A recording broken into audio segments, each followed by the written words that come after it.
All right, a little real talk here. We only partner with companies that genuinely solve problems for indie agency news members.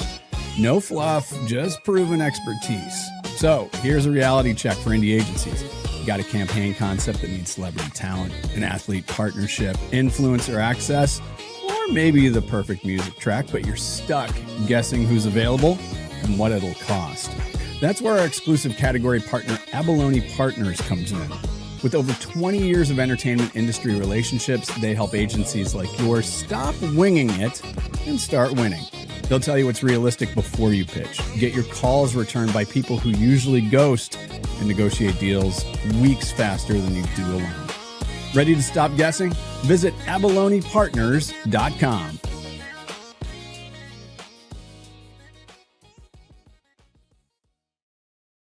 Had a little sitar going in that one. That was lovely music. A little sitar. Yeah, babe. Oh, Dennis Miller, babe. That's right, babe. Babe. Do you like the Sting? I do. Did you like the new Sting? Yeah. I listen. If I had a problem, you'd hear it. That's very fair. That's very fair. All right, everybody. Hello, Indie Agency News TV. That's what we're calling ourselves now. I need to get a new little, we got this, but we got to get the TV one. So we got some fixing to do because it is 2026 and this is our first live show of the year. Now, a reminder that after this, you will see the fantastic folks at Poke the Bear in Dallas. And I did remind them that I did not wear my Philadelphia Eagles stuff, but there's chat about it. They'll forgive you on that one. Yeah. All right. Before we get started, a little bit of housekeeping. Just want to touch on one thing. Indie Agency News Leadership Summit is happening in Chicago, April 15th. Don't say what that. Do not say what that day is. Indies Rising is the theme. Our good friends at Schaefer Condon Carter are hosting us. We've been thinking about like how do we build like stuff like this, and it's taken time, but we've gotten to a point where we feel great about it. Reserve your spot. The other thing about this too is that you can help shape the agenda. So. Once you sign up to reserve your spot, we'll get you this. You can do it here now, but we'll get it over to you. And then as we do that, we're going to be gathering your intel and insight, and then we'll be programming that way as well. And extraordinarily important thing to remind everybody about this. The next day in Chicago is the Own It conference. So on the 16th is the Own It conference. I think Gene Freeman, Christy Heiler, obviously we cannot say enough great things about them for what they've done. And please make sure that if you're coming to our thing, if you're an out-of-towner, or even if you are in Chicago, just sign up for that. Make sure that you go. I went to the one last year in LA. It's incredible. And it's about female minority ownership. But here's the thing. Fellas, you should be going to this too, by the way. Absolutely. Show your support. Show your support. So again, until you own it.com, but save the date now. April 16th, Own It Conference, Chicago. Now, Kyle. Yeah. You and I talk about this a lot. How does one say? How do we say? In your language. You and I do all the shows, and I think it's probably a good idea for us to pass the torch a little bit. I would agree wholeheartedly. The Doug and Kyle show. Hi there. One of the things that we were building, especially last year, was an opportunity for our members to host shows. And that's always been in the plan. This is the members platform. This is your platform. And so we were just trying to figure out a way that we could do this effectively and efficiently. And so if you are an Indie Agency News member, there is a hub you can go to. You can take a look at some shows and say, you know what? I would like to host that. And they might be live like today, or they might be a pre-record, including Meet an Indie Agency. So once you sign up for that and we approve that, we get you a full briefing document that all you have to do is follow that, show up, and have fun with this thing. And as our guest today, Bob Froese from Bob's Your Uncle in Toronto said, wait, you're not hosting? That's an upgrade. Damn right it is an upgrade. Damn right it is an upgrade. And speaking of which, the upgrade goes here to Stephanie Crockett, President and CEO of Mower, who I want to say you're a little bit of our guinea pig today. But I've been called worse. So there we go. I was telling you backstage, thrilled that you are our first guest. Thank you. Likewise. Such a pro. Oh, a pro to the nth degree. Never been afraid of a microphone. No, you have not. And it's reason 8 billion we love you. So without further ado, Kyle is going to run the show from the back behind the scenes. Nobody needs to see me. And I'm going to go take a nap. All right, everybody. Enjoy the show. And again, if you're a member, this is your chance to host any of our shows. And on behalf of everybody at Indie Agency News, thank you so much for your membership and your support. Stephanie, take it away. Fabulous. All right, I'm out. Thanks. Well, I have the great pleasure of hosting today Bob Froese from Bob's Your Uncle. You know, as agency owners, and we see certainly the positions a lot of agencies claim to help challenger brands, right? And it's become probably one of the most overused positioning in our industry. But Bob Froese and Bob's Your Uncle have actually done it multiple times. Some of the biggest brands in the industry, Mike's Hard Lemonade, Popeyes, Gardein. And for them, it really has gone beyond just about elevating the name and the brand, but about so much more than that.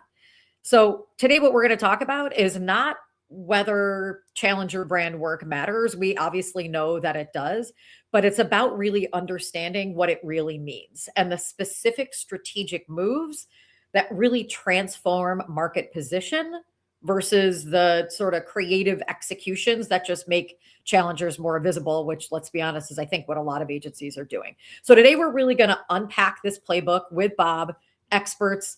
They not only turn challengers into category leaders, they actually talk about turning them into category kings. And like, if you can drive royalty, that's pretty badass. So we're going to start with talking to Bob and learning about those case studies. So Bob, hi, welcome. Hello, Stephanie. Lovely to meet you, and congrats on your first hosting gig. Likewise, thank you. We're going to just, as we said, we're guinea pigging this today. So let's just have fun with it. Right. Just gave a bit of background about all the amazing work and kind of positioning you guys are doing. And I'd really love to just dive right in and start talking about some of these incredible brands that you have really elevated, created, and incredible practice around. So you've turned Mike's Hard Lemonade, the OG in the ready to drink category, actually creating the category. Scaled Popeyes, one of my favorites, chicken sandwich, much better than the other one. From 20 restaurants into national presence, you've built better for you brands like Gardein into this like brutally competitive environment.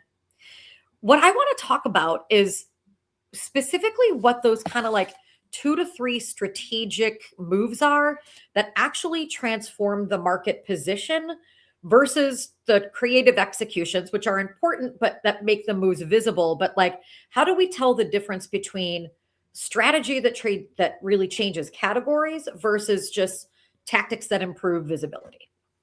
Yeah, I mean, I think you asked exactly the right question. Funny how that happens. Funny how that happens. I wasn't prepared or didn't get notes ahead of time at all. This is all just my brilliance. You said a few things up front that sort of led me to believe you already know a lot of the answers. So that was good too. One of them was on how we as an industry have I think, ironically, commoditize challenger brands. Yeah. And define them as, I think they're commonly defined now as brands that get a lot of attention, that are highly visible and creative, that makes them, even more visible. But ultimately, that's not what a challenger brand is. And you said it exactly. It's category leaders are created by brands that make irreversible strategic choices. And those are the things you alluded to. And creative execution only makes those choices visible. It doesn't actually create them, right? That's the hard work up front. And I think when we think about even expressions like challenger brand energy, right? Well, that's kind of the problem, because it's not about energy, and it's not about chaos, and it's not about kind of passion and all that stuff that we attach to it, which is a lot of fun and often is an outcome. Yeah. But it's far more reasoned and serious and impactful judgment, right? I think the best challenger brands at the end of the day, most of the ones that we've worked with they've been deadly serious and deadly calm up front, making steely-eyed decisions that cost them something. Yeah. And that's where the hard work begins. Oh, for sure. Tell us a little bit about Mike's Hard Lemonade in particular, because obviously this category is so incredible now, and it just exploded. But Mike's Hard Lemonade was really the beginning. So tell us specifically some of those strategic moves and those, you said, irreversible strategic choices that they made that really helped create the category. Yeah, sure. I would say, in terms of the, when we look at it, there's sort of three big ones that brands can make. You can either kind of redefine the enemy, shift who consumers are choosing against. You can claim an asymmetric truth, something that other brands can't copy without actually breaking themselves. And the third one is, making a costly choice. Like in order to win something big, you almost always have to give up something big. And that's where a lot of brands really get stuck. They have so many attributes. They believe they will appeal to so many people. And ultimately to become a leader, you have to shed some of that. You have to almost aggressively and deliberately give something up. So in the case of Mike's, the asymmetric truth was, it was a hard beverage, but also refreshing. It fit in that strange place between beer and spirits and a cocktail. It had elements of both, and there was simply no brand from either side that could come at them, and they all tried very, very hard. The thing that they gave up early days, interestingly, it started when it first launched. It had a lot of energy behind it, and it had a lot of female drinkers. It was almost a 70% female skew, which when Mike's launched, that was the kiss of death for an alcohol brand to be known and yet it was the lion's share of their volume. They had to make a deliberate choice to walk away from that, to come up with a positioning that was decidedly unappealing, in fact, almost offensive. And in the early creative testing, we had a few women who almost cried in the focus groups, because they were like, why would they do that? He's just a lemon. He never heard it. It was silly, obviously, but not real tears. But clearly it wasn't for them. Yeah. And that was a sign that we were onto the right thing. And that's interesting. I talk about the enemy that they sort of redefined in that space as well. Was it women? Well, the enemy was actually, beer. Yeah. And it was, nobody thought Mike's was a competitor to beer. Beer didn't take it seriously. Beer sales were very strong then and growing. Mike's was the start of that RTD phase that's really taking, a massive share out of beer, and still growing. Yeah. And so, but they had to do something completely different. So we had a choice early days, about talking about the product attributes. It was a very simple product benefit, right? Lemonade plus vodka together. And yet the early creative spoke nothing about the product. Absolutely nothing. It was 100%, a personality-driven campaign, and it was meant to say, beer has become very serious, very craft, very cultured, very all these things. Yeah.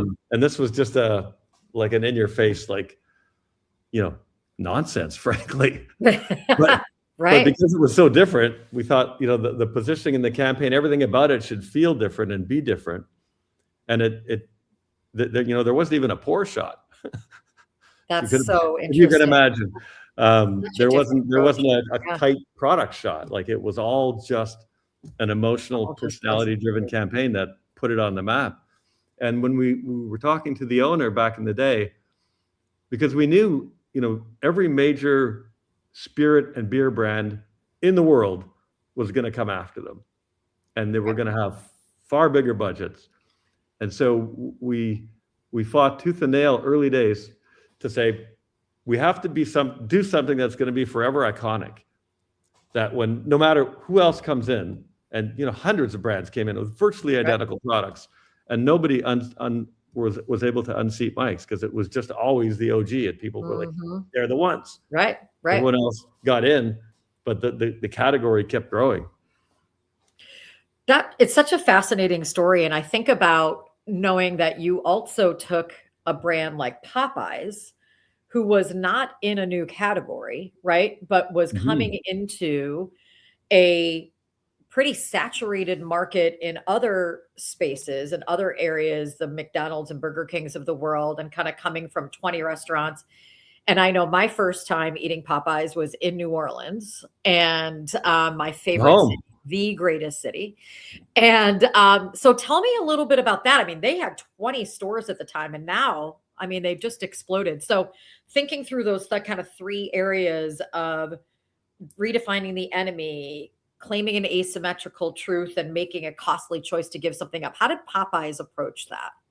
So the asymmetric truth with Popeyes was, every chicken brand was competing on taste. Yeah. One version or another. Right. Right. Popeyes added unapologetic flavor, and the word unapologetic is very deliberate, because it's very different if you think about the other flavors. They were hardly unapologetic. They were more very, very crowd pleasing. Yeah. The old family favorites, right? Right. That's something that we remember from our childhood that our grandparents had. Yeah. So a whole new sort of sounding board to flavor. Not even necessarily the word spicy, but really unapologetic. A lot of it was spicier than what it had been. And Louisiana soul. So those two things coupled together, like, there's no other brand that could claim that. Right. Right. Other brands had origin, even in their name, perhaps. Yeah. But it didn't really feel like you never thought about that place. You're right. Like, there's no, it's the name, but it's like you have no cultural connection to it. Popeyes changed that with Louisiana soul. They really brought culture forward as the product, and that was sort of the definition of the enemy to redefining it. We didn't fight the big ones on better chicken. It was all on culture. Yeah.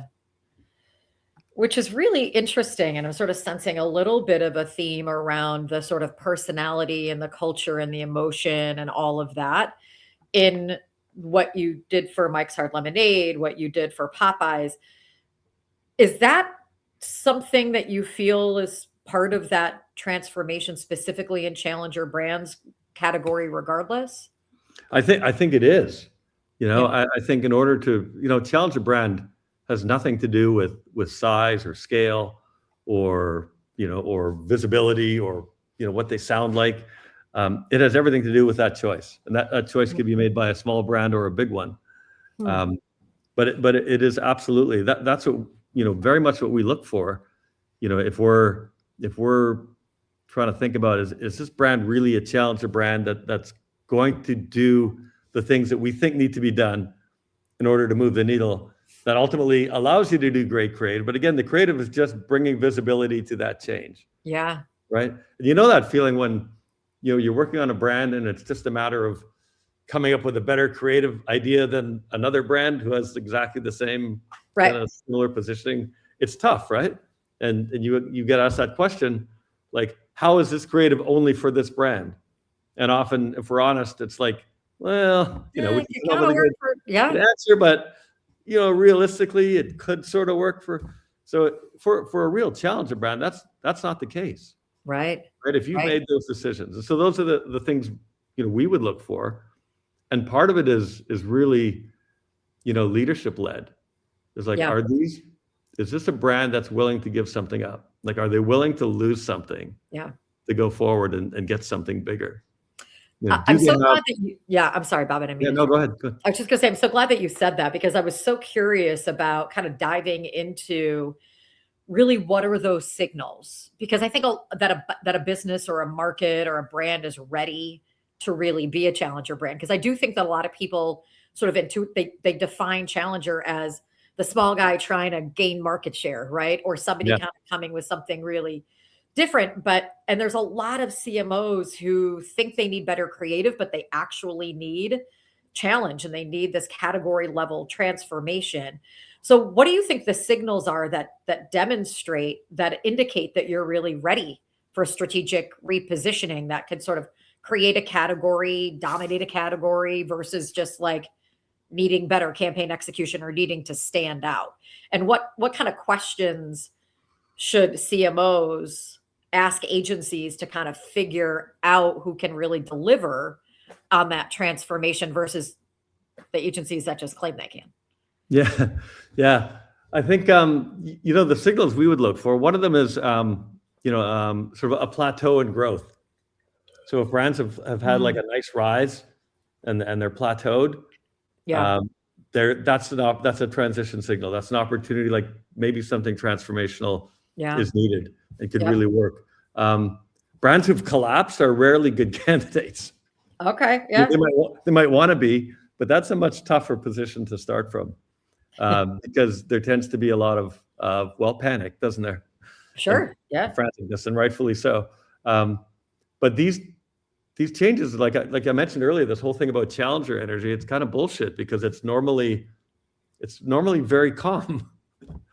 It might be scary, but it's really, really considered. So, the signals, when we're meeting with clients or people early days, is you have to sort of separate the excitement, which can be real and can be, contagious. You can easily get caught up in, all the great things. But ultimately, the questions are like, are you actually ready to do this? Is there something to do? Yeah. One of the coolest things for established brands is when your product truth has sort of gone way ahead of your brand truth, right? Then sometimes there's a big gap where you can fill. But if your question about what should CMOs ask, or what should we ask CMOs, a lot of it's around if the problem in the market is confusion about what the brand stands for, then simple creativity can be a great fix. Right. If the problem is relevance, then something more transformational is probably on track for something you should be looking at. That's such an interesting and important distinction, that like confusion versus relevance piece. That totally resonates with me. When you think about agencies that are out in the market, and as we said earlier, so many agencies position themselves as like, we help challenger brands, but do they really? What do you think that when they're pitching challenger brand expertise, what should they be offering that goes beyond that? Like, we're scrappy and creative, but what kind of operational capabilities or strategic frameworks do they really need to turn challengers into category leaders, rather than just making them more interesting challengers? Yeah, well, I mean, I think you said a few things right off the top that they probably don't need to talk about, which is their expertise and their case studies, right, and their maybe even strategic frameworks, whatever. I think what is most relevant is more of a diagnostic for the client. Like, that's what's interesting. If you brought to the client something of value, a perspective about where you see this opportunity, why they could be a challenger brand, or why they are a challenger brand, or some tough questions about, what are you prepared to give up? If they don't have the answer to that, or if they say nothing, then it's like, well, it's a different discussion then. Yeah. That's really interesting. That whole idea of what are you prepared to give up, I think is resonating with me, not only in thinking about our clients, but even as the agency as well. Right. I mean, you and I know this business. We are running a shop. Yeah. And it's not an easy business. And so when you're like, what are we ready to walk away from or absolutely change if transformation is needed? When you're evaluating sort of a potential client to kind of understand if they're transformation ready, I know you talked about plateaued business versus kind of a brand that's fractured or collapsed. Are there other characteristics or other kind of signals that tell you that they can transform? Yeah, I mean, one is if we have like even if we're relatively certain, even if they have a strong strategy that they're ready to share, we almost always request that we be allowed to do like a strategic sprint up front. Yeah. And normally, if they're a good candidate, they will have no qualms, and they'll be excited to engage in that. And it's not meant to replace their strategy or even necessarily, significantly adapt it. It's really meant to pressure test it, in the world to say, is it really, when strategy meets creative execution, where is this going to fall apart? Sure. And what are you going to give up? Because it's almost always the case that there's too much. The strategy is asking too much. Right. It's almost universal. Sure. Nobody, ourselves included, nobody can help themselves. Why wouldn't you want more? So the purpose of that first exercise is to really, are you willing to work with us to go down the path to see like what could be more focused here? Yeah. I'd love to talk about that specifically in the context of Gardein and that particular client and the work that you did there. Obviously, a really very competitive category of healthy eating and better for you foods. Tell us a little bit about that story and the work that you did with them and how they came and approached this as a challenger. Sure. They were, I would say Gardein was one of the early innovators in that space for sure. I believe they were one of the better products in the category, but there was quite a few entering the category at the time. Well, a lot. And it was really, there was really a lot of noise in the category that was very, anti-meat. Yeah. Meatless Mondays. It was full bore. It was really the birth of that plant-based or the explosion of the plant-based movement. And it was very anti-meat. Yeah. I mean, all the brands. It was very preachy, very, from on every level, right? From a nutrition, from a sustainability, from an environmental, from a, health, wellness, there was no end of reasons to hate meat and love vegetables. And that was sort of every brand was shouting louder than the rest to like help people and educate them and tell them why their product was the best. And when we looked at it, we thought, man, there are a lot of people, who believe part of this rhetoric, who can logically understand that, I should probably eat a bit less meat, eat a few more vegetables. That's something we've all understood probably from the time we were born.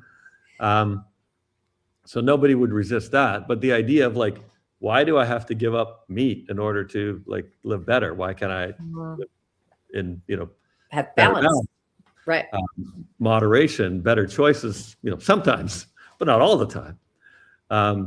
So the big asymmetric truth is I like eat less meat, not don't eat meat.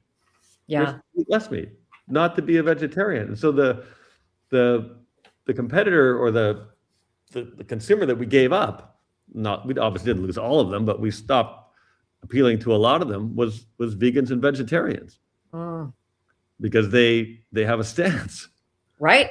And for them it was categoric.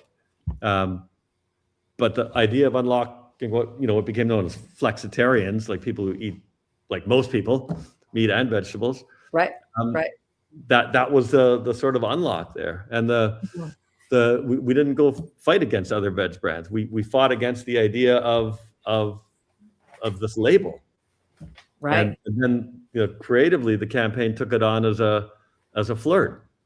You know, date a vegetable instead of a meat. Like, have some fun. And the entire campaign really, you know, was a backdoor into the product benefits through, you know, almost a flirtatious invitation to date. Yeah, which is such an interesting and different approach, obviously, and that's one of the areas where obviously there was some incredibly serious strategy behind it.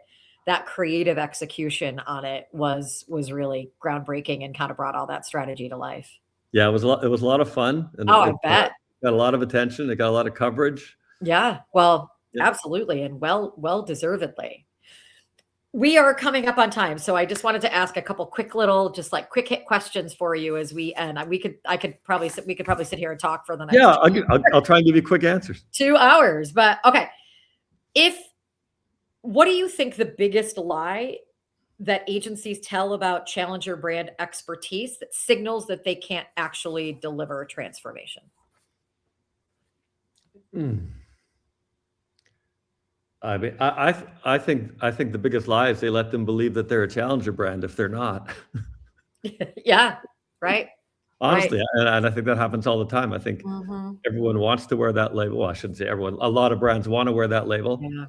And if your agency's happy to like let you wear it and say like, yeah, you'll end up in a creative exercise. You might end up with some great creative, but it might not have the impact that you want. Yeah. Yeah. That's so interesting. And you're right. Because I think a lot of times agencies, they don't kind of push back and really put the mirror in front of the brand. They just do what they need to do to make them happy and win the business. If you were advising a CMO trying to decide between kind of category transformation or better creative execution, if it was a notion of, category confusion versus relevance, what's the one question that reveals the path that they should take? The question that the agency should ask the CMO? Yeah. What are you prepared to give up? Okay. I thought that might be it. And that really was such you a just fine ask that question and say nothing else. And I love it. Listen to the talk. It's brilliant. It's brilliant. There are so many great takeaways, Bob. That is certainly one of them. I loved the idea about category leaders really making these irreversible strategic choices, redefining the enemy, claiming that asymmetric truth. And as you said, that making it a costly choice and being willing to give something up. That really is like just such a clear indication of what is so different about just great creative that brings attention versus really transforming a category. And there is no question why brands are coming to Bob's Your Uncle to help them do that. So such a pleasure talking with you. Thank you for being so generous and gracious with your information and your talent and sharing that with all of us. I learned a ton. I know that people watching this have learned as well. So thank you, thank you, thank you. My absolute pleasure. Appreciate it. Appreciate you and your time. Stephanie Crockett and Bob Froese, thank you so much for being a part of this experiment. And we can't thank you enough. Great questions, great answers. Thanks to everybody. And thanks so much for coming on to Live Indie Agency Studio. We appreciate it. Pleasure. Bye. Thank you. Bye.